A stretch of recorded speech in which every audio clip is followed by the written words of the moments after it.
I had bought the ticket on Monday, but you know, it's sort of, we don't normally watch the draw because it's at a time that conflicts with our favourite television show. But I was going up to bed about midnight, and I thought I'd just check the numbers on the teletext, you know, sort of to see if sort of I'd won anything. You know, sometimes I win £10 and things like that. And I put the teletext on, and the first I had 5 lines, you know, like sort of. So the first 4 lines I was going through them and wasn't getting much, you know, like sort of, you know, the odd number here or there. It was a bit of a bust, and you know, and I got to the 5th line, the bottom line, and suddenly I was ringing every single number, and you know, sort of, because that's what I usually do, I put a wee ring around them, and you know, sort of, and I thought, oh, gosh, you know, that's every single one. But this, of course, was, you were saying, about midnight. Yeah. By that time, the lottery line had closed down. Yeah. So what happened next?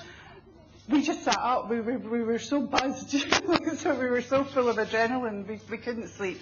You know, like sort of, we couldn't really do anything. You know, like sort of, you know, except sit there. And, you know, we talked to each other, you know, about, you know, like sort of just how absolutely amazing this was. You know, we were tickled pink. You know, like the whole notion. You know, like sort of, you know, of winning so much money. You know, like sort of, you know, and we just couldn't believe it. It was sinking in by inches, you know, like sort of, rather than anything else. It got to about 4 o'clock in the morning. The dawn was breaking. You know, we have a great view from the back end of our house, and you know, like sort of, you know, and we could see the sun coming up, and you know, like sort of, and it was just, you know, magical. But you know, like sort of, we still couldn't sleep. Before you made the call, Colin, what was going through your mind in those hours? And were you already thinking about what you might do with some of this money? No, just basically I don't believe it, and it's just unimaginably tremendous to get. I mean, I really can't describe it, the sort of feeling that you have. We sat up, we were excited, exhilarated, we didn't go to sleep, not a jot of sleep the whole night, nor the next day, nor the day after. Have you started to think about what you might want to spend some of this money on? We obviously need to think about, you know, like sort of things like our family, and you know, sort of, you know, and we have 2 children, you know, like sort of, and making sure that they're, you know, like sort of well catered for, and you know, like sort of well provided for. They're grown up, both of them, you know, like sort of, they're both single, you know, like sort of, but we want to buy them each, and you know, like sort of, you know, neither of them drive because they couldn't afford cars, so you know, like sort of, so you know, like sort of, driving lessons are going to be a big priority, I think, for them, and you know, like sort of, in suitable vehicles.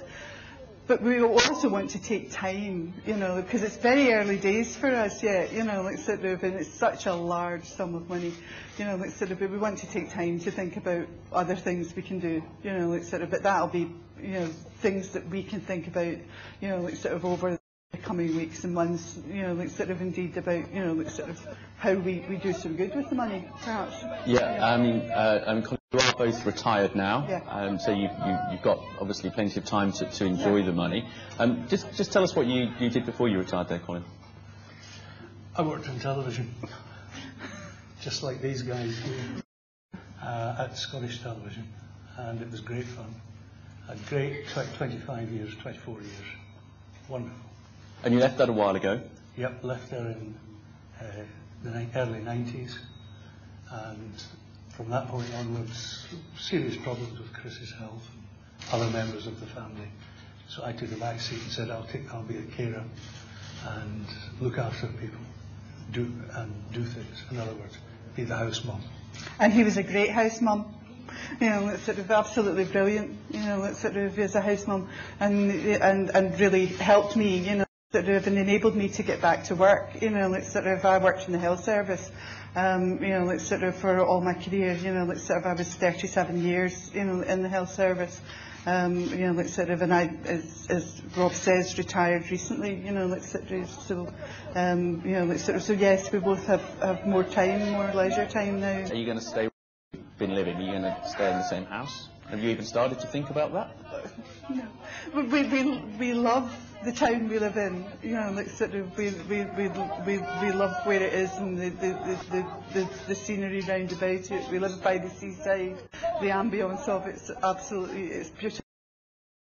But we recognise other places we love too, you know, so yes, we'll certainly be looking at second homes and maybe even third homes, you know, and we want to travel, you know, there are places we want to see, and I've done some travelling, we've done some travelling, you know, I've particularly done some travelling since I retired, but you know, there are so many more places in the world I want to go to that are on my bucket list.